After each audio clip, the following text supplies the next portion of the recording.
like a chill topic. I asked you guys, I actually wanted to do a Q&A, but no one wrote me questions, which is like always, because like no one cares. I feel like I should talk about this topic. I don't know why, but it's just on my heart right now, so I'm gonna talk about it. And this topic is codependency. Now, I've been reading this book by Melody. The book is titled Codependency No More, and I was suggested this book by a YouTuber named Sheila, and I'll link her below as well. She like did a video about like the best books, like inspirational books. Anyway, I read a lot, and I'm reading this book while I'm listening to it on Audible, and it's codependency is something that I've never heard of. But when you hear codependency, you kind of hear codependent, like you depend on another person. You feel like that's what it means. Basically, codependency means someone who cares for others in a way that makes them in turn forget about themselves, and so they ignore themselves and take care of other people so much that a lot of the times they don't even realize it until they're in really bad situations, like as in they don't love themselves, or they don't feel like they're worthy, or they don't feel like they're as important, or they neglect things that are good for them. So, and then it turns into like a cycle where codependent people, they then hurt the people that depend on them in a way that they make everything their fault. Like they basically hold a grudge or feel some type of resentment towards the people that they're taking care of. And codependency comes up a lot with people who like grew up with like people that has substance abuse issues, and alcoholics, or like married alcoholics and things like that, or like mental illness, or like physical disabilities and stuff like that. So, and this really hits home for me, because I believe I am codependent, because I know in a way, like I always just thought my heart was too big, like I cared too much. Like I always just thought that was a problem, to the point where like I would talk to God about it and be like, God, like my heart is so big and I'm always getting hurt. And I thought that was just God saying like, listen, you're not giving.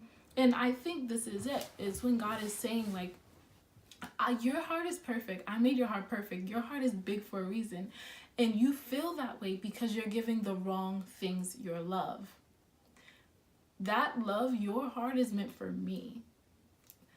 Your heart can only be compatible with mine. Not saying that you can't love someone, you can't fall in love, you can't have a soulmate. It's just that you can have a soulmate, but you'll never get that love from anyone. That love that fulfills you, that really like grabs you and it holds you tight no matter what happens. That love is something you can only get from God. That is what I believe. And to love God is to love yourself. And that's one thing that codependents don't do. They don't take care of themselves. And I know that I can take care of myself better, as in like it took me, how long I've been doing YouTube? It took me like 3-4 years to finally get lighting, and I still don't have a camera. And I know this is what I want to do.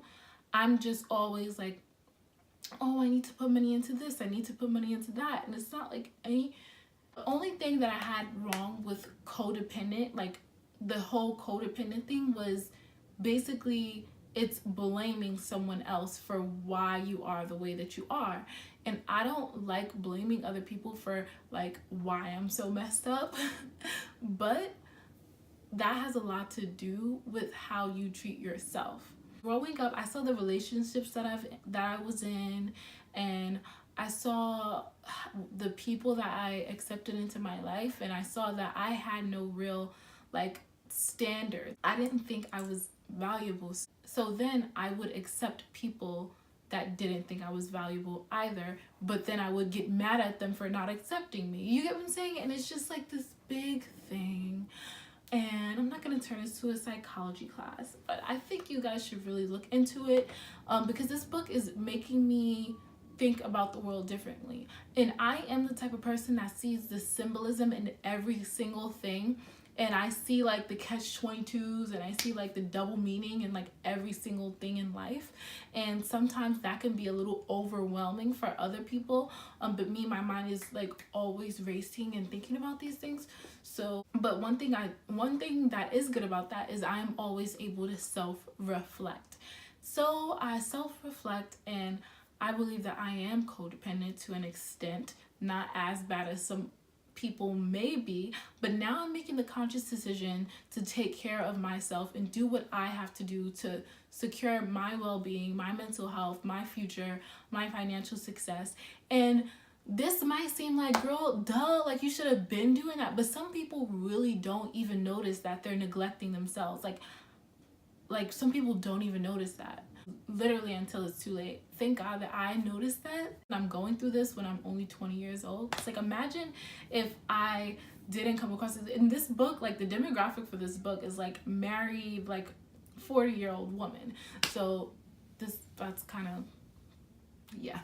Hopefully I can take this book and grasp some lessons from it, and then change my life, change my paradigm, and change my priorities, and take better care of myself. But yeah, also a lot of like mothers end up being codependent because a lot of time codependency, it's disguised, and this is why you don't even know that you're affected by it or that you are codependent, because it's disguised as things you think you're supposed to do anyway, and you think are good things. Like if you're a mother and you're taking care of your kids, you would do anything for your kids. You don't care about your own happiness anymore. It's about your kid. But that is not healthy, because if you are not healthy or in the proper mental state, it's not going to be best for your kid. And instead, that can turn bad on your kid. You get what I'm saying? So it is very, very, very important to take care of yourself as well as help people. And it's just finding that balance. So yeah, that's in a nutshell. I don't want to like go, if you guys want to like go deeper on these topics, I have a lot to say, and I think like this all the time. I just don't usually share it on YouTube. But if you guys are interested in this, I will talk more in depth about this, or about any other topic that you guys want to talk about. And with saying that, I just want to say to try to be more happy, try to promise yourself to love yourself better and treat yourself better, and say positive things to yourself in the morning, and just know that you are worth love, you are worth taking care of. If anyone else won't take care of you, take care of yourself. But yeah, thank you guys so much for watching. Comment below what you think about the topic. Also follow me on my other social media accounts. I'm very active over there. Once again, thank you guys so much for watching, and I'll see you guys next time.